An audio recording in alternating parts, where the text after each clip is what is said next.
68-year-old gentleman was referred to us for complaints of anemia requiring blood transfusions, and he has FOBT positive but no obvious bleeding per rectum. So we saw some prominent veins in the rectum. As we were going up, we saw some angiomatous lesions. You can see angiodysplasia. And this is a classical angiomatous lesion somewhere in the left colon. You can see this is angiodysplastic lesion.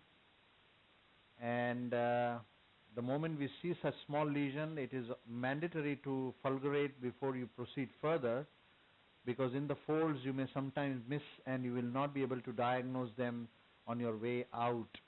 So it's our practice that whenever we see some lesion on way up, we always make sure that we fulgurate this lesion before the deeper intubation into right up to the cecum. Again, you see a classical spider-like appearance of angiomatous lesion on narrowband imaging. You can see here it's very well appreciated, and this can explain blood loss, and this can explain drop in hemoglobin, and this patient definitely needs more investigation because we saw a prominent vein in the rectum, and with multiple angiomatous lesions, it's like a portal gastropathy. This could be a portal colopathy.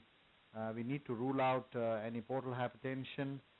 Patient though has a normal liver function, but we need to definitely rule out any other evidence of portal hypertension, because we are seeing multiple angiomatous lesion. Look at that. This is one more lesion, again almost in the right colon, and this is classical angiomatous lesion in the colon.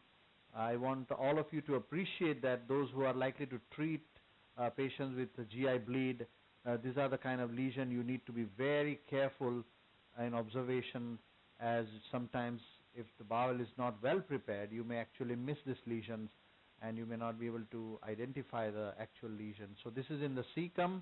I am seeing more small lesion again in the cecum. Cecum is one of the most common areas of angiomatous lesions in elderly population. Again, you can see an angiomatous lesion here, but this young man has so many angiomatous lesions.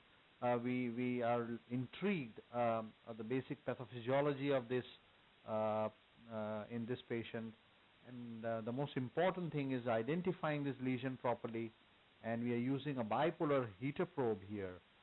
It's a very, very safe and effective technique in our experience, and now we are withdrawing the scope on our way back. If there are any more lesions, we'll fulgurate, or else this patient needs further workup to rule out any other any problem as per portal hypertension.